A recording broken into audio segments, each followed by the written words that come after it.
পাড়ার লোকের মুখে শোনা গেল এই সামনে দেখা যাওয়া যুবকটা এটা আগাকষা নামের বিষাক্ত রোগে আক্রান্ত।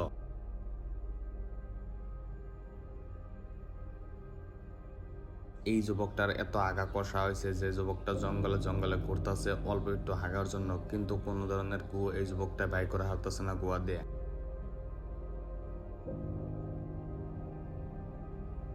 তুমি কত টাইম ধরে আগারতাছ না?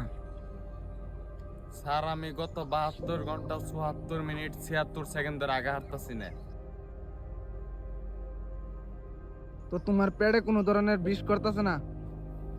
বিষ বলতে কি স্যার, আমি আছি বর্তমান জঙ্গলে, জঙ্গলে কত মশা থাকে, কিন্তু স্যার আমার বুগালে একটা মশা নাই, কারণ আমার একটা পাদের গন্ধ সব মশা অজ্ঞান হয়ে গেছে। তাহলে ওর নিয়ে তোমরা কিছু করতেছ না? স্যার করছি, ফরেস্টার ফোন করছে, আইতেছে ওটা নিয়ে যাবার নাকি।